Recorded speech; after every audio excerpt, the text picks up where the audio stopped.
The Little Mermaid by Hans Christian Andersen.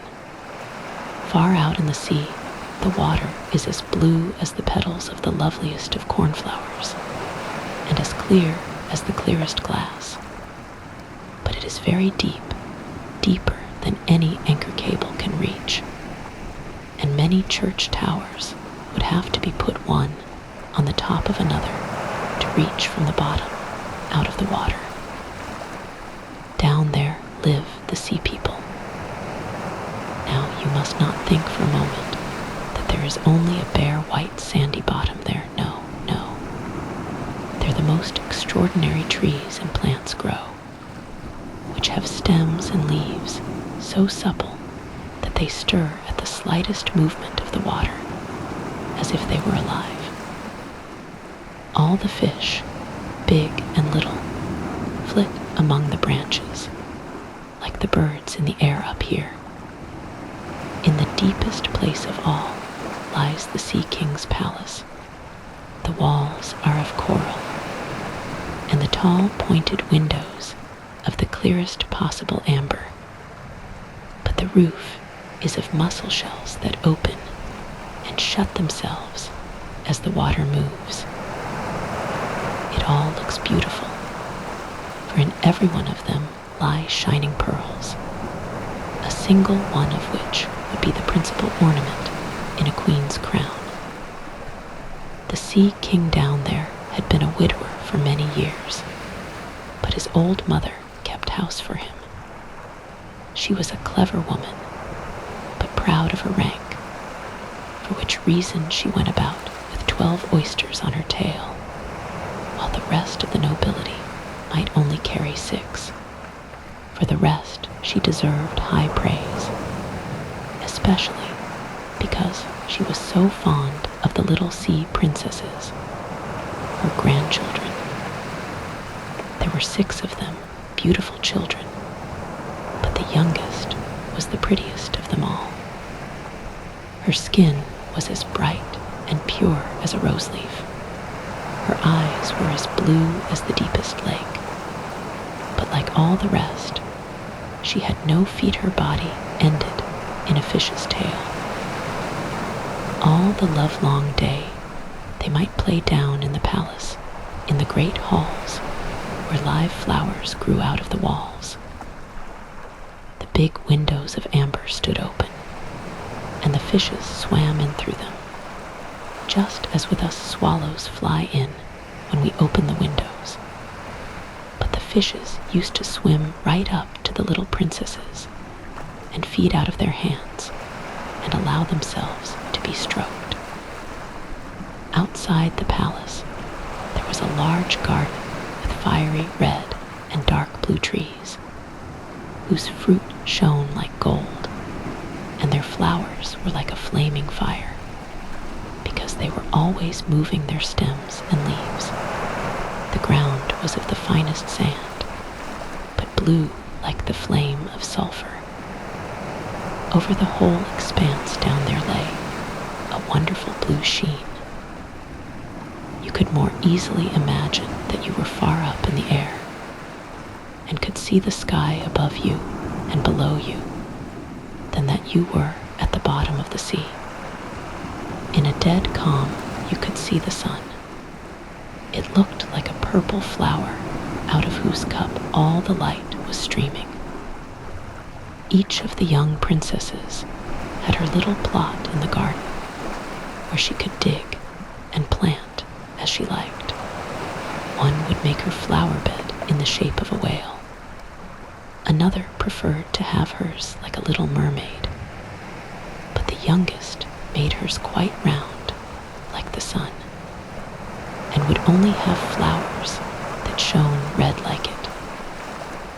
She was an odd child, quiet and thoughtful, and whereas the other sisters would deck out their gardens with the quaintest things that they had got from sunken ships, she would only have besides the rose-red flowers that were like the sun far up in the sky, a pretty statue of marble.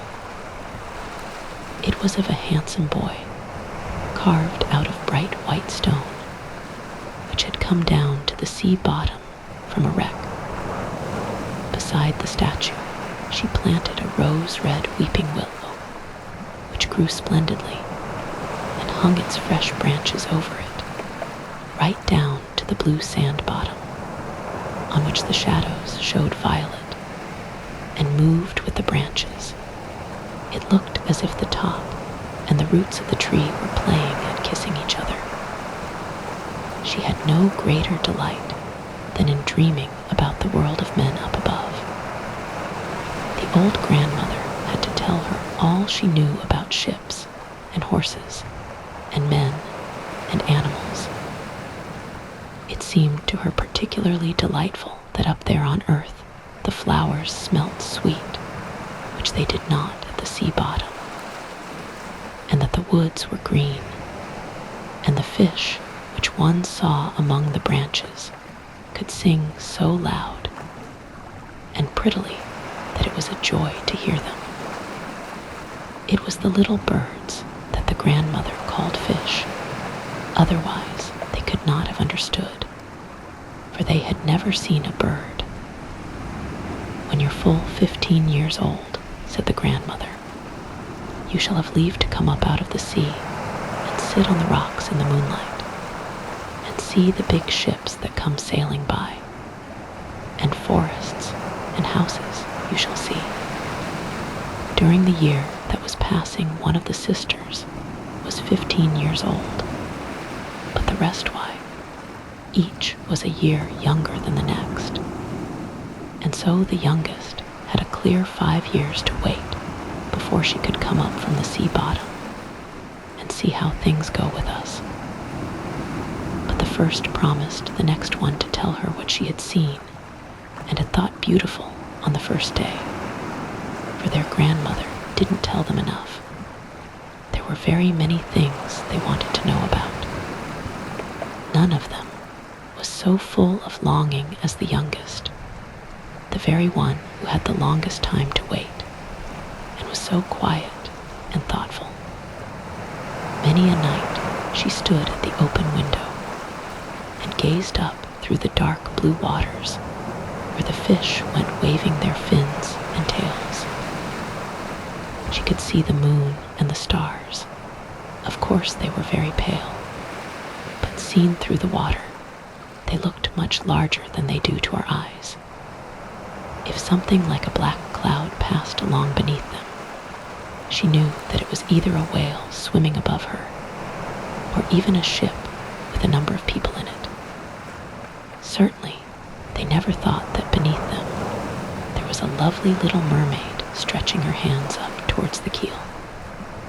And now, the eldest princess was 15 years old and could rise up above the surface of the sea. When she came back, she had 100 things to tell. But the most beautiful thing, she said, was to lie on a sandbank in the moonlight in the calm sea, and to see close by the shore the big town where the lights twinkled like hundreds of stars, and to hear the sound of music and the noise and stir of carts and people, and see all the church towers and steeples, and hear the bells ringing. And just because she couldn't go up there, she longed after all that most of all. Oh, how the youngest sister did listen.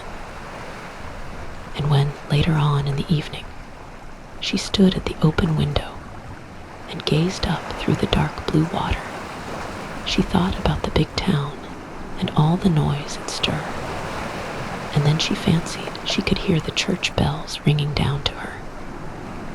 The year after, the second sister had leave to rise up through the water and swim where she liked. She ducked up just as the sun was going down, and the sight of that she thought the most beautiful of all. The whole heaven, she said, had looked like gold, and the clouds, oh, the beauty of them she could not describe. Red and violet, they sailed past above her, but far swifter than they there flew, like a large white ribbon, a skein of wild swans away over the water to where the sun was. She swam towards it, but it sank, and the rosy glow died from the clouds and the face of the sea. Next year, the third sister went up. She was the boldest of them all, and so she swam up a broad river that ran into the sea. Beautiful green hills she saw, with rows of vines upon them. Palaces and mansions peeped out from among stately woods. She heard all the birds singing, and the sun shone so hot that she had to dive beneath the water to cool her burning face. In a little inlet, she came upon a whole crowd of young human children. They were quite naked and ran about and splashed in the water. She wanted to play with them, but they ran away in a fright. And then came a little black creature. It was a dog, but she had never seen a dog before, and it barked at her so dreadfully that she was terrified and took refuge in the open sea.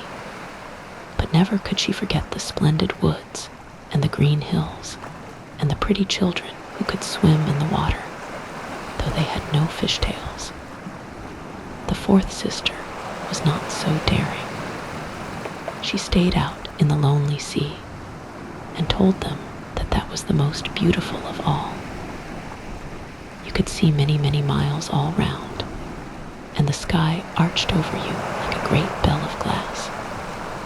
Ships she had seen, but far away they looked like gulls. The merry dolphins had turned somersaults, and the big whales had squirted up water out of their nostrils, so that it looked like hundreds of fountains all around her. Now came the turn of the fifth sister. Her birthday, it happened, was in winter, and so she saw what the others had not seen on their first visit. The sea was all green to look at, and round about there floated large icebergs, everyone looking like a pearl, she said. And yet they were far bigger than the church towers that men built. They showed themselves in the strangest shapes and were like diamonds. She had seated herself on one of the largest, and all the ships made a wide circle in fear, away from the place where she was sitting, and letting the wind set her long hair flying. But on towards evening the sky was covered with clouds. It lightened and thundered, while the black sea lifted the masses of ice high up and made them glitter in the fierce lightning. Aboard of all the ships they took in sail, and there was anxiety and fear. But she sat calmly on her floating iceberg and watched the blue flashes strike, zigzagging into the shining sea. The first time any of the sisters came to the top of the water, each one of them was always entranced by all the new pretty sights she saw. But now that, as grown girls, they had leave to go up whenever they liked, it became quite ordinary to them, and they longed to be at home again. And after a month had passed, they said that after all it was far prettier down at the bottom, and there one was so comfortable at home. On many an evening, the 5 sisters would link arms together and rise in a row above the water. They had lovely voices, more beautiful than any human beings, and when a storm was coming on, and they thought some ships might be lost, they would swim before the ships and sing most beautifully of how pretty it was at the bottom of the sea, and bade the seafarers not to be afraid of coming down there. But they could not understand their words. They thought it was the storm, nor did they see any beautiful things down there either. For when the ship sank, they were drowned, and only as dead corpses did they ever reach the Sea King's palace. When of an evening the sisters rose like this, arm in arm, up through the sea, their little sister was left behind quite alone, looking after them. And it seemed as if she must have wept, but a mermaid has no tears, and that makes her suffer all the more. "Oh, if only I was 15, she said. "I know I shall become really fond of that world up there, and of the people who have their homes there." At last, she was 15 years old. "There now, we've got you off our hands," said the grandmother, the old widow queen. "Come here and let me dress you out like your other sisters." And she put a wreath of white lilies on her hair, only every petal in the flower was a half pearl. And the old lady made 8 large oysters take tight hold of the princess's tail to indicate her high rank. "But it hurts so," said the little mermaid. "Yes, one must suffer a little for smartness' sake," said the old lady. Oh dear, she would gladly have shaken off all this finery and put away the heavy wreath. The red flowers in her garden became her much better, but she dare not change it. "Goodbye," she said, and rose bright and light as a bubble, up through the water. The sun had just gone down when she lifted her head above the sea, but all the clouds were still glowing like gold and roses, and in the midst of the pale, red heaven the evening star shone clear and beautiful. The air was soft and cool, and the sea dead calm. There lay a great ship with 3 masts. Only a single sail was set, for no wind was stirring, and round about on the rigging and on the yard, sailors were sitting. There was music and singing, and as evening grew darker, hundreds of variegated lamps were lit. They looked as if the flags of all nations were waving in the air. The little mermaid swam straight up to the cabin window, and every time a wave lifted her, she could see through at the windows, clear as mirrors, numbers of gaily dressed people. But the handsomest of them all was the young prince with the big black eyes. He was certainly not much over 16, and this was his birthday. And that was why there were all these fine doings. Sailors danced on the deck, and when the young prince came out there, more than 100 rockets shot up into the sky.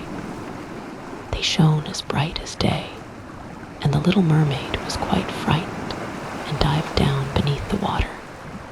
But soon she put up her head again, and then it seemed as if all the stars in the sky were falling down on her. She had never seen fireworks like that. Great suns whizzed round, splendid firefish darted into the blue heaven, and everything was reflected back from the bright calm sea. On the ship itself, there was so much light that you could see every least rope, let alone the people. Oh, how handsome the young prince was. He shook hands with the crew and smiled and laughed, while the music rang out into the beautiful night. It grew late, but the little mermaid could not take her eyes off the ship and the beautiful prince. The colored lamps were put out. No more rockets flew up into the sky. No more guns were let off. But deep down in the sea, there was a murmur and a rumbling. Meanwhile, she sat on the water and swung up and down, so that she could see into the cabin. But the ship now took a swifter pace. One sail after another was spread. The waves rose higher. Great clouds came up in the distance. There was lightning. Oh, there would be a terrible storm, and the seamen took in sail. The great ship plowed with the speed of a bird over the wild sea. The water piled itself into huge black mountains, as if to top the masts, but the ship dived down like a swan between the tall billows and rose again over the heaving waters.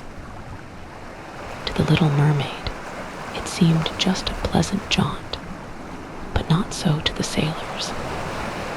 The ship creaked and cracked. The stout planks bent with the mighty blows that the sea dealt.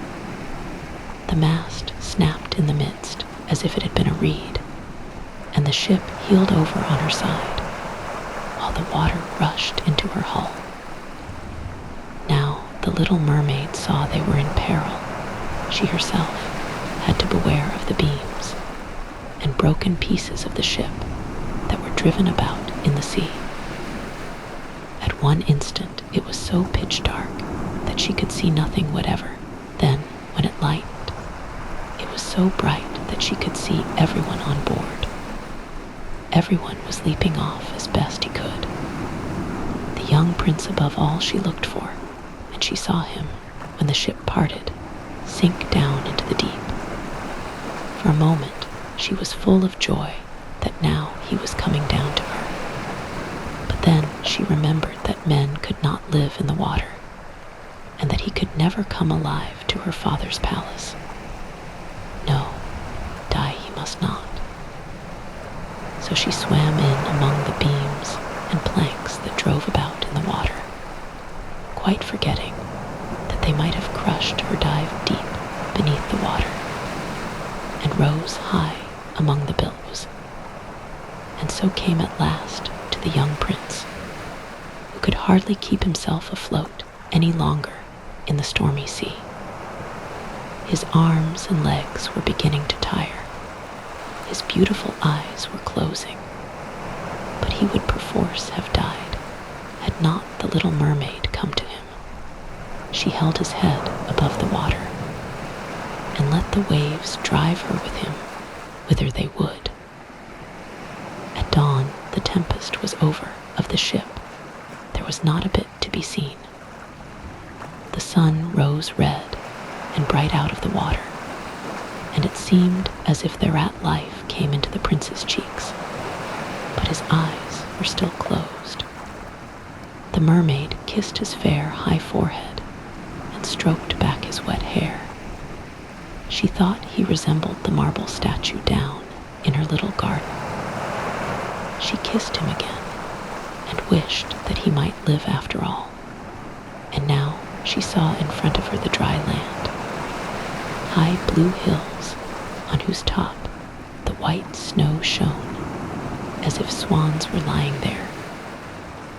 Down by the shore were lovely green woods, and in front of them lay a church or an abbey, she knew not what, but at least a building. Lemon and apple trees grew in the garden, and before the gate were tall palms. At this spot the sea made a little bay. It was dead calm, but very deep right up to the rocks where the fine white sand was washed up. Hither she swam with the fair prince and laid him on the sand, but took care that his head should rest uppermost in the warm sunshine. Now the bells rang out from the great white building, and a number of young maidens came out through the gardens. The Little Mermaid swam further out, behind some high boulders which stuck up out of the water, laid some sea foam over her hair and her bosom, so that no one could see her little face, and there she watched to see who would come to the poor prince. It was not long before a young girl came that way, and seemed to be quite terrified, but only for a moment. Then she fetched more people, and the mermaid saw the prince revive, and smile on all those about him. But on her, out there, he did not smile. He had, of course, no notion that she had rescued him. She felt very sad, and when he was carried into the great building, she dived so sorrowfully down into the water and betook herself home to her father's palace. She had always been quiet and thoughtful, but now she became much more so.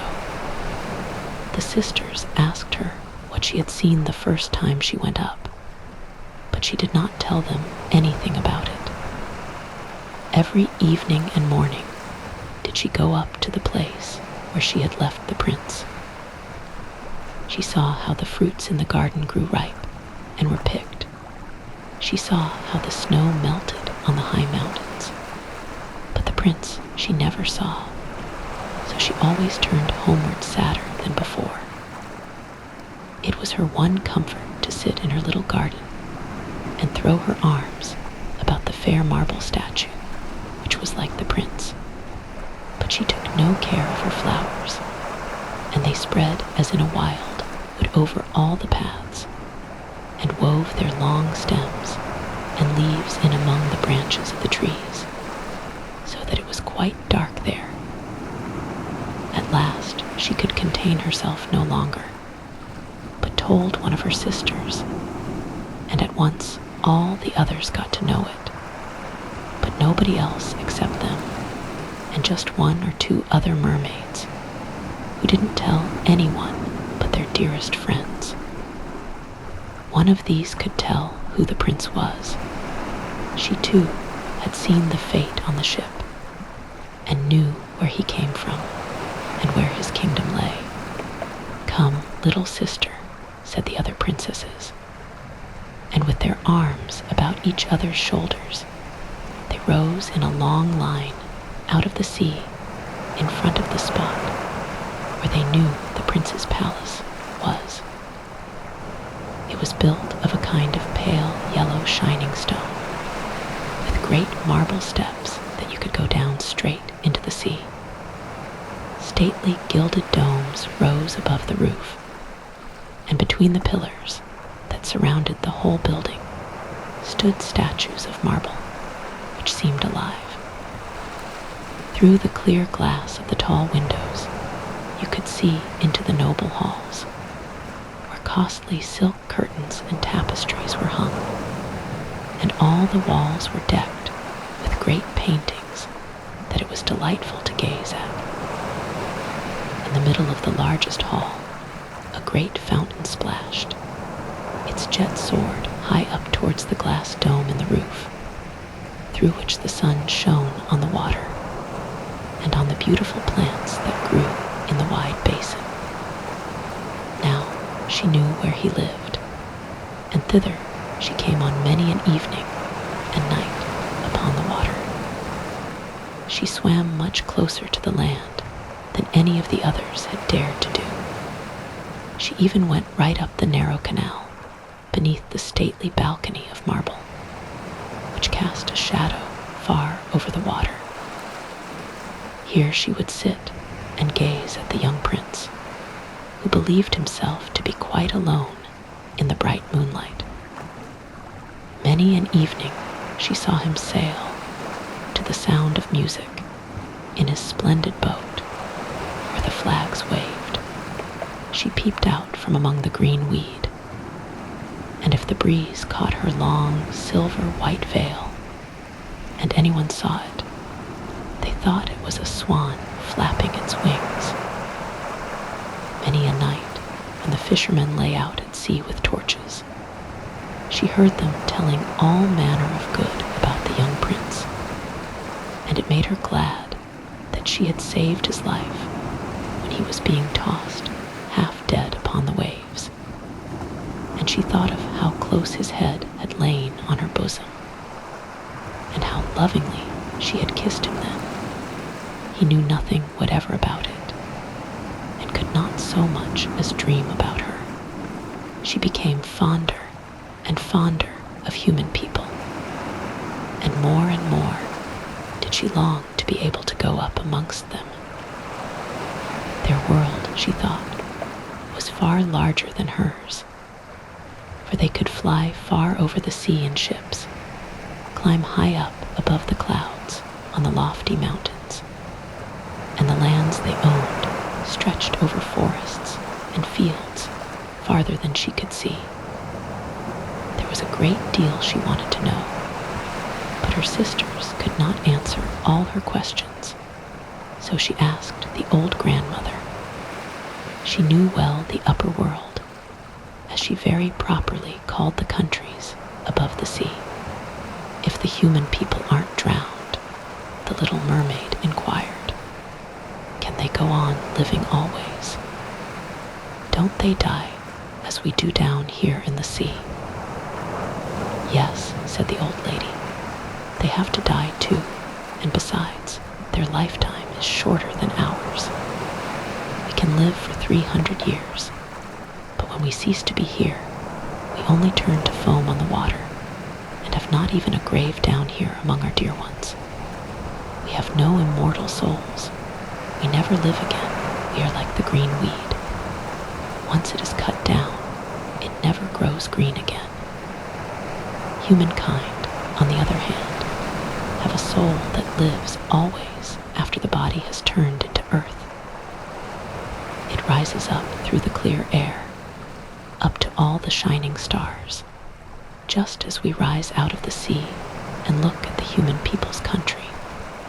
So do they rise up to unknown beautiful places, which we never attain. Why did we have no immortal souls given us? Said the Little Mermaid, very sadly. I would give all my hundreds of years that I have to live to be a human being for only one day, and then get a share in the heavenly world. You mustn't go thinking about that, said the old lady. We have a much happier and better lot than the people up there. So then I've got to die and float like foam on the sea, and not hear the noise of the waves, and see the lovely flowers and the red sun. Can't I do anything at all to gain an everlasting soul? No, said the old lady. Only if a human being held you so dear that you were to him more than father or mother, and if with all his thoughts and affections he clung to you, and made the priest lay his right hand in yours, with the promise to be faithful to you here, and forever, then his soul would flow over into your body, and you too would have a share in the destiny of men. He would give you a soul and still keep his own, but that can never happen. The very thing that is counted beautiful here in the sea, I mean your fish's tail, they think horrid up there on the earth. They have no notion of what's proper. Up there people must needs have two clumsy props which they call legs, if they're to look nice. The Little Mermaid sighed and looked sadly at her fish's tail. Let's be cheerful, said the old lady. We'll jump and dance about for the 300 years we have to live. It's long enough in all conscience. After that one can sleep it out all the pleasanter in one's grave. Tonight we're to have a court ball. Truly, it was a magnificent affair, such as you never see on earth. The walls and ceilings of the great ballroom were of glass, thick but clear. Many hundreds of large mussel shells, rose red and grass green, were set in rows on either side, with a blue flame burning in them that lighted up the whole hall and shone out through the walls, so that the sea outside was all lit up. You could see all the innumerable fish, big and little, swimming round the glass walls. The scales of some of them shone purple red. On others they shone like silver and gold. In the middle of the hall there flowed a broad, rapid stream, and on it mermen and mermaids danced to their own beautiful singing. Such charming voices no one on earth possesses.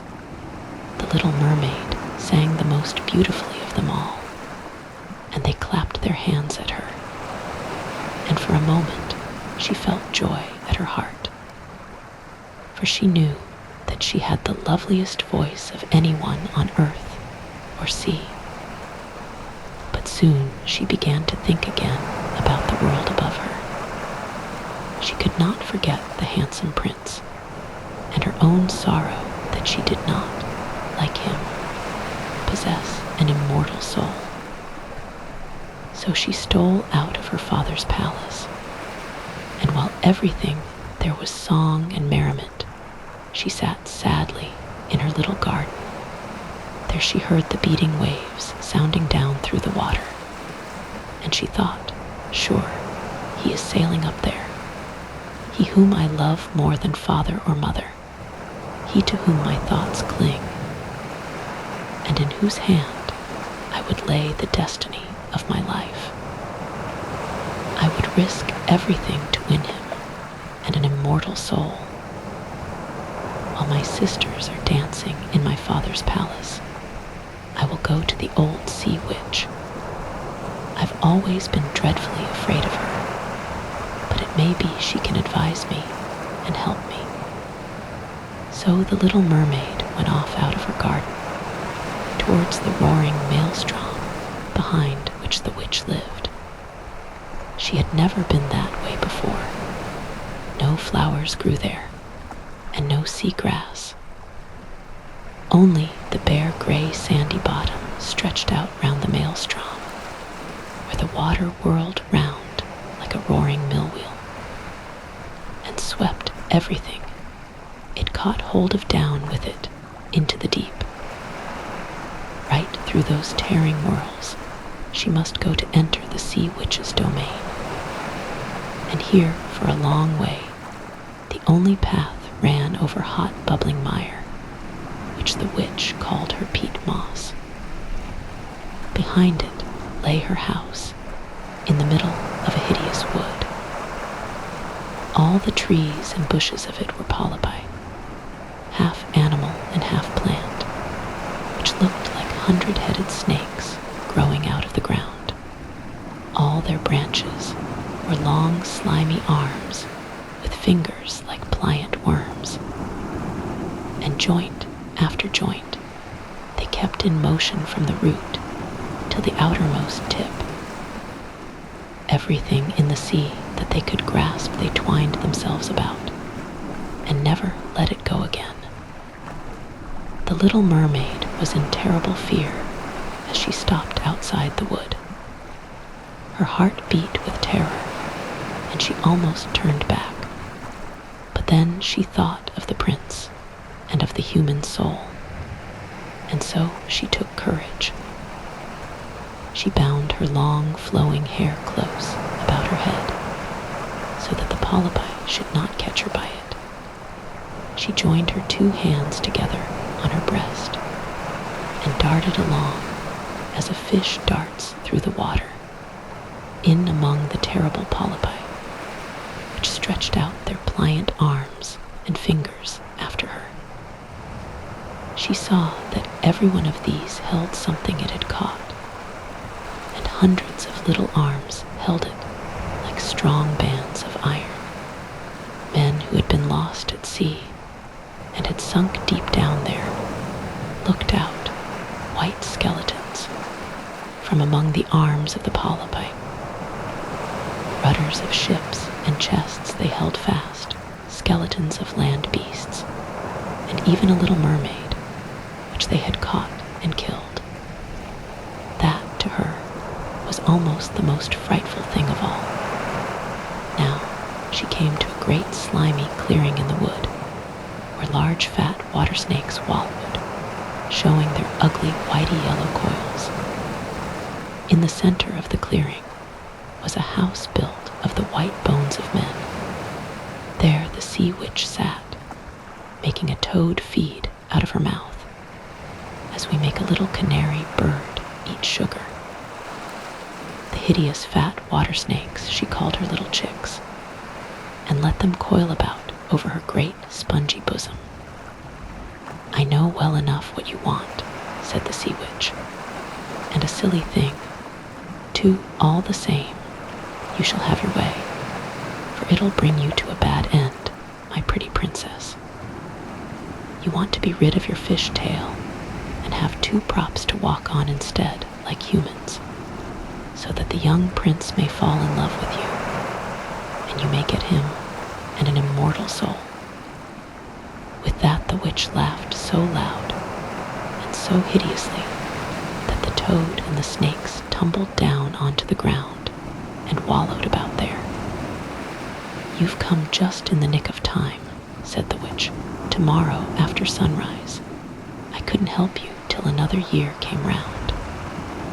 I shall make a drink for you, and with it you must swim to the land before the sun rises. Put yourself on the beach there and drink it up. Then your tail will part and open into what men call pretty legs. But it'll hurt. It'll be like a sharp sword going through you. Everybody that sees you will say you are the prettiest human child they ever saw. You'll keep your swimming gait, and no dancer will be able to float along like you. But every step you take will be as if you were treading on a sharp knife, so that you would think your blood must gush out. If you can bear all that, I will do what you wish." "Yes," said the little mermaid, with a faltering voice, and she thought of the prince and of winning an immortal soul. "But remember," said the witch, "when you've once taken a human shape, you can never become a mermaid again. You can never go down through the water to your sisters or to your father's palace. And if you don't win the love of the prince, so that for you he forgets father and mother and clings to you with all his thoughts, and makes the priest lay your hands in one another's, so that you become man and wife, then you won't get your immortal soul. On the first morning after he is married to anyone else, your heart will break and you will become foam on the water." "It is my wish," said the little mermaid, pale as a corpse. "But I must be paid too," said the witch, "and it's not a small matter that I require. You have the loveliest voice of anyone down here at the bottom of the sea, and with it no doubt you think you'll be able to charm him. But that voice you must give me. I must have the best thing you possess as the price of my precious drink. I shall have to give you my own blood in it, that the drink may be as sharp as a two-edged sword. But if you take away my voice," said the little mermaid, "what have I left?" "Your beautiful form," said the witch, "and your floating gait, and your speaking eyes. With them you can easily delude a human heart. What, have you lost courage? Put out your little tongue, and I'll cut it off for the price, and you shall have the potent drink." "So be it," said the little mermaid, and the witch put her cauldron on the fire to boil the magic drink. "Cleanliness is a good thing," said she, and scoured out the cauldron with some snakes which she tied in a knot.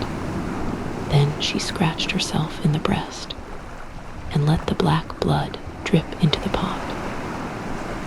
The steam took the most dreadful shapes, enough to fill one with fear and horror. Every moment the witch cast something afresh into the cauldron, and when it was really boiling, the sound was like that of a crocodile weeping. At last the drink was ready, and it looked like the clearest of water. "There you are," said the witch, and cut off the tongue of the little mermaid.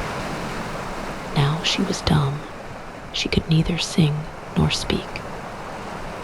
"If the polypi should catch you when you are going back through my wood," said the witch, "just throw one drop of that drink on them, and their arms and fingers will break into 1,000 bits."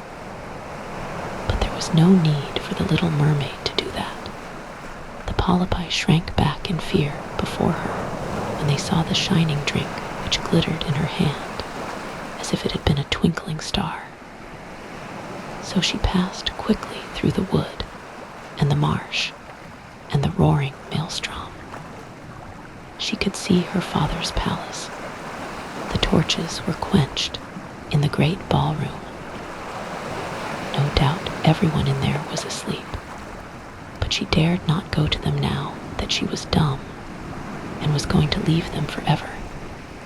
It seemed as if her heart must burst asunder with sorrow. She stole into the garden and took one flower from each of her sister's flower beds and blew on her fingers 1,000 kisses towards the palace and rose up through the dark blue sea. The sun was not yet up when she saw the prince's palace and clambered up the stately marble steps. The moon was shining beautifully bright. The little mermaid swallowed the sharp burning drink, and it was as though a two-edged sword was piercing her delicate body. She swooned with the pain and lay as one dead. When the sun shone out over the sea, she awoke and felt a torturing pang. But right in front of her stood the beautiful young prince. He fixed his coal-black eyes on her, so that she cast her own eyes down, and saw that her fish's tail was gone, and that she now had the prettiest small white legs that any young girl could have. But she was quite naked, so she wrapped herself in her masses of long hair. The prince asked who she was and how she had come there, and she gazed at him sweetly and yet sadly with her dark blue eyes, for she could not speak. Then he took her by the hand and led her into the palace. Every step she took was, as the witch had warned her, as if she was treading on pointed swords and sharp knives, yet she bore it gladly. Led by the prince's hand, she walked light as a bubble, and he and everyone else marveled at her graceful floating gait. Costly robes of silk and muslin were put upon her, and she was the fairest of all in the palace. But she was dumb and could neither speak nor sing. Beautiful slave girls clad in silks and gold came forward and sang to the prince and his royal parents. One sang more sweetly than all the rest, and the prince applauded her and smiled on her. Then the little mermaid was sad, for she knew that she herself had sung far more sweetly, and she thought, "Oh, if he could but know that to be near him, I have given my voice away forever."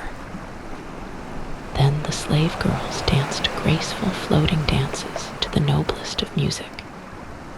And now the little mermaid raised her pretty white arms and rose on tiptoe and floated over the floor and danced as none had ever yet danced. At every movement, her beauty grew yet more on the sight, and her eyes spoke more deeply to the heart than the song of the slave girls.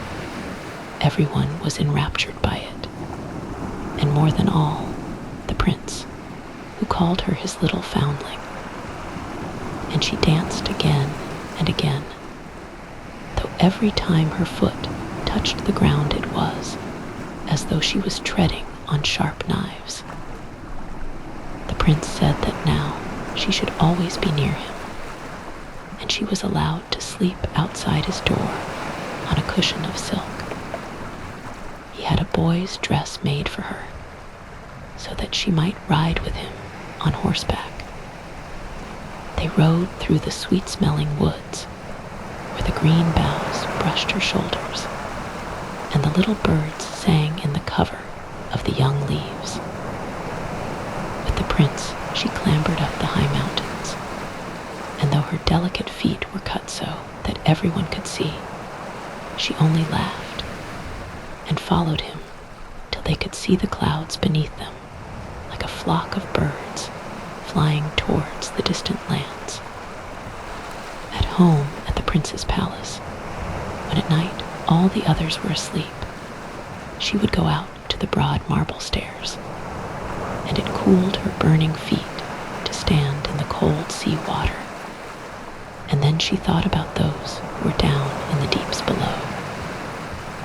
One night her sisters came up arm in arm, singing mournfully as they swam on the water, and she beckoned to them, and they recognized her, and told her how sad she had made them all. After that, they visited her every night, and one night she saw far out in the sea the old grandmother who had not been to the top of the water for many a year, and the Sea King with his crown on his head. They stretched their arms towards her, but they dared not trust themselves so near the land as the sisters. Day by day, she grew dearer to the prince. He loved her as one might love a dear good child, but he never had a thought of making her his queen, and his wife she must be, or else she could never win an immortal soul. But on his wedding morning, she would turn into foam on the sea. Are not you fonder of me than of all the rest?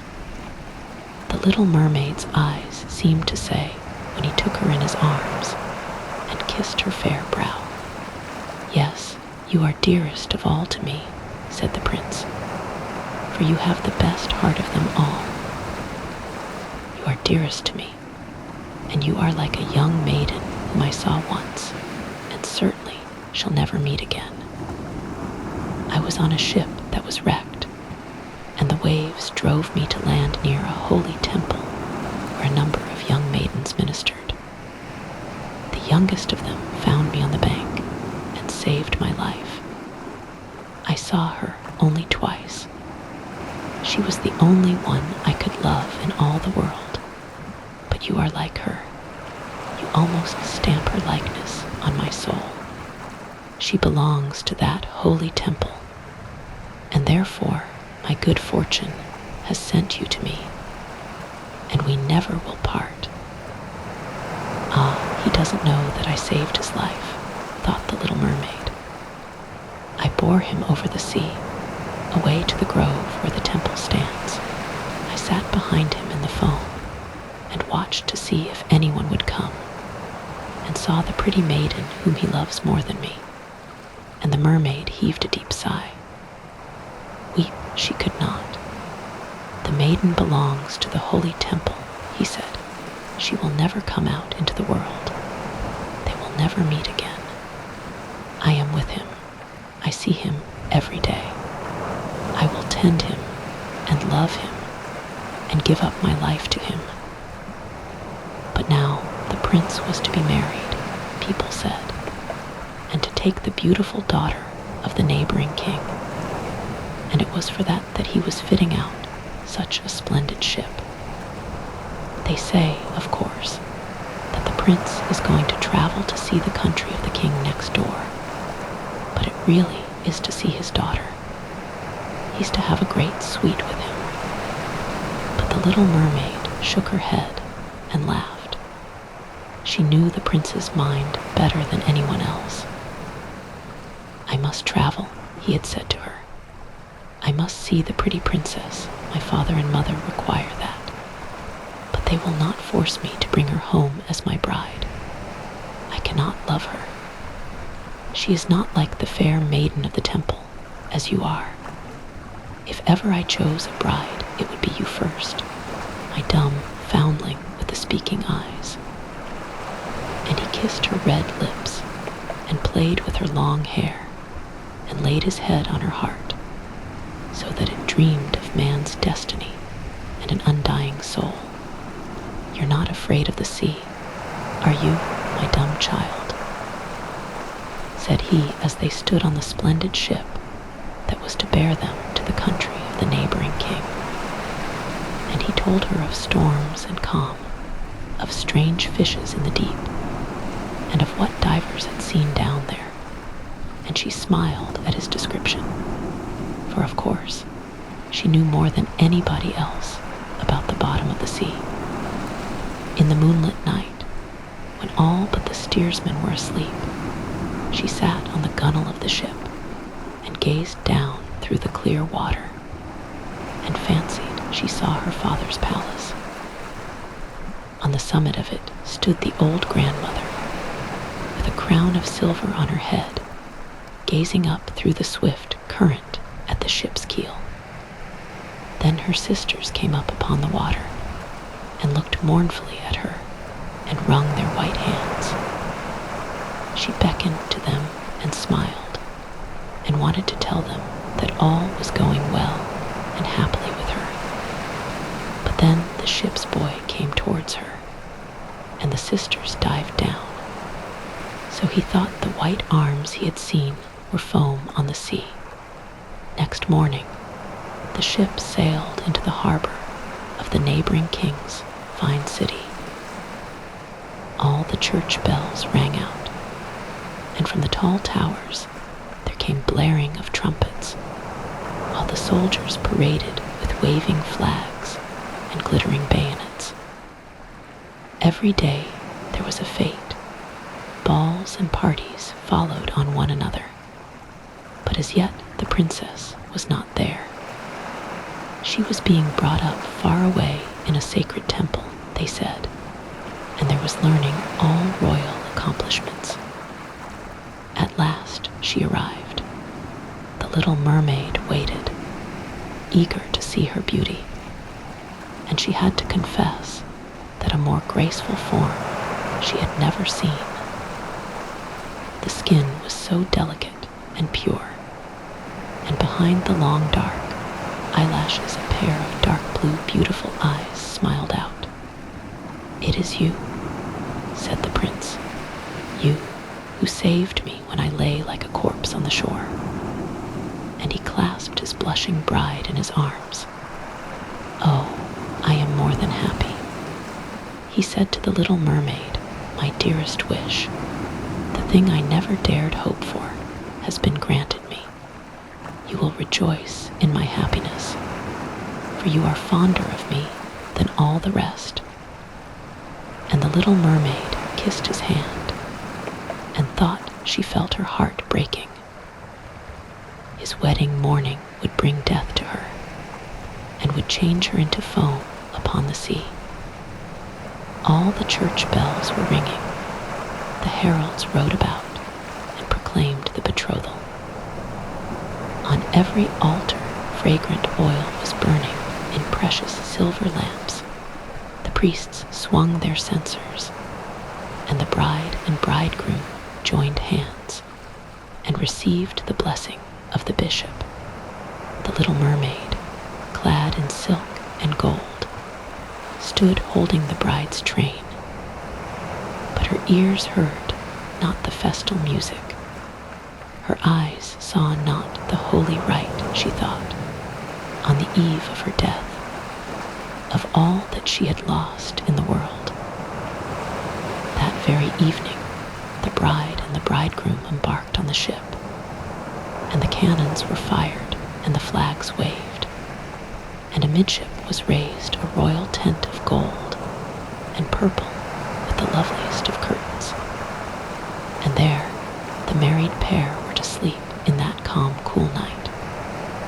The sails bellied in the wind, and the ship glided easily and with little motion away over the bright sea. When it grew dark, variegated lamps were lit, and the crew danced merry dances on the deck.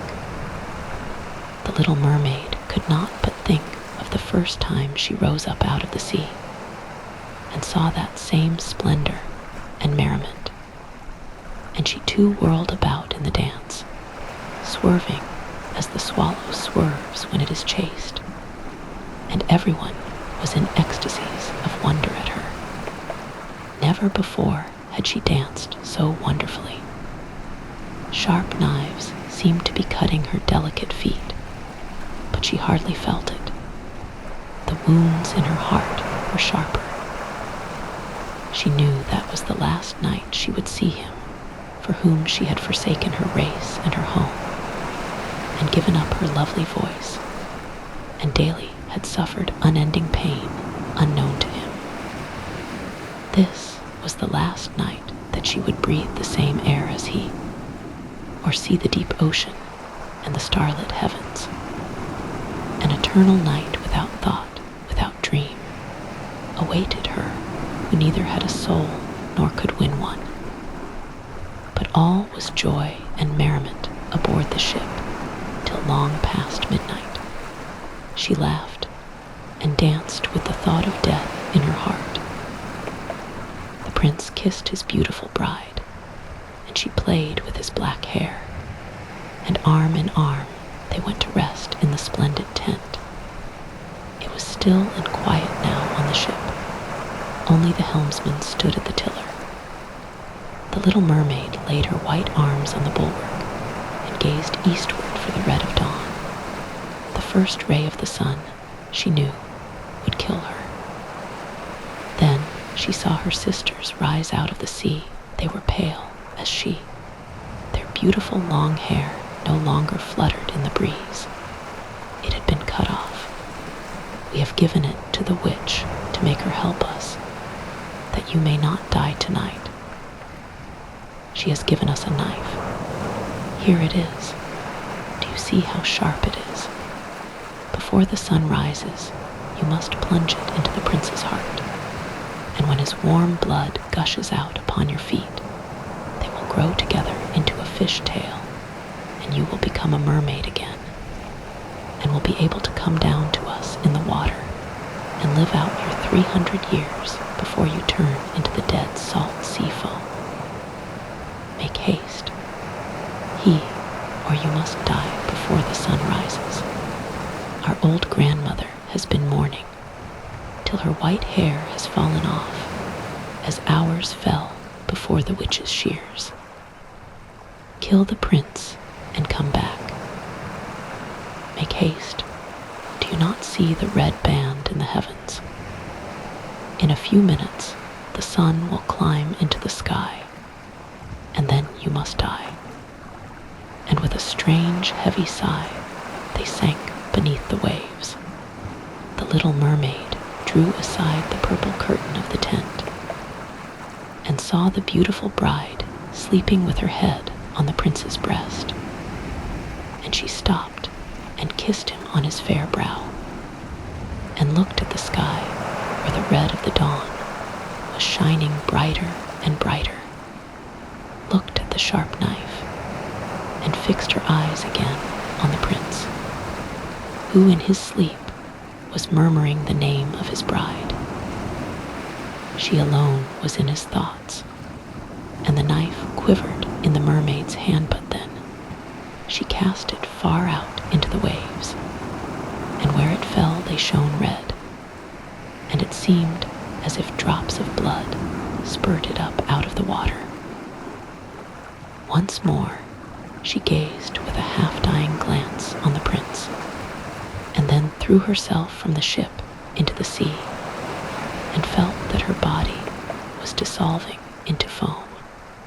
Now the sun ascended out of the sea, and his rays fell mild and warm upon the death-cold foam, and the little mermaid felt no touch of death. She saw the bright sun, and above her floated hundreds of lovely transparent forms.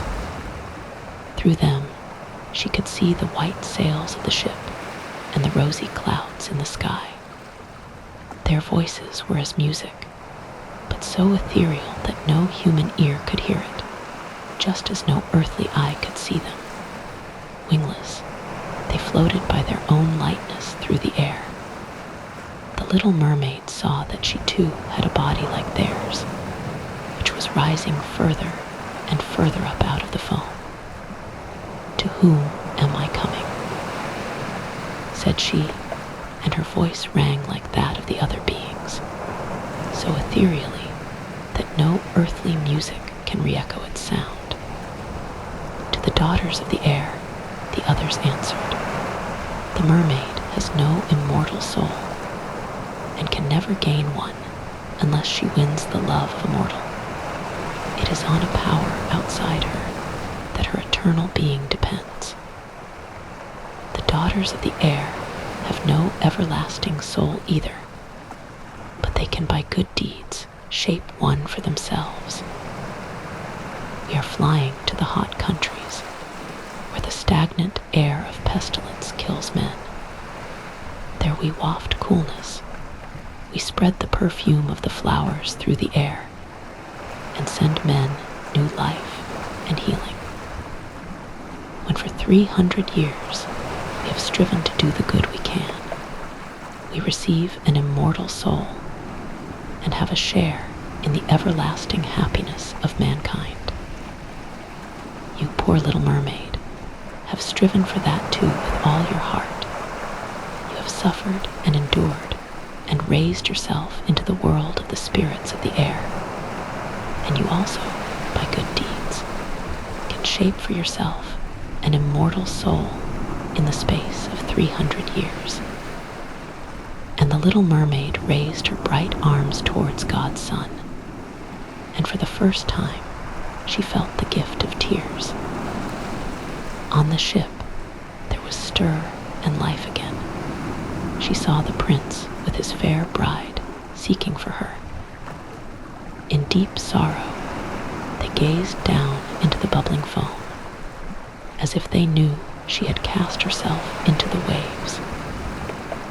Unseen, she kissed the bride's forehead, and on him she smiled and then soared upward with the other children of the air to a rose-red cloud sailing in the heavens. So, when 300 years are over, we shall float into the heavenly kingdom, and we may reach it yet sooner, whispered one of them. Unseen, we float into the homes of men, where children are, and for every day on which we find a good child that makes its parents happy and earns their love, God shortens our time of trial. The child does not know it when we are flying through the room, and when we smile on it in happiness, a year is taken from the 300. But if we see a perverse and evil child, we have to weep in sorrow, and every tear we shed adds a day to our time of trial.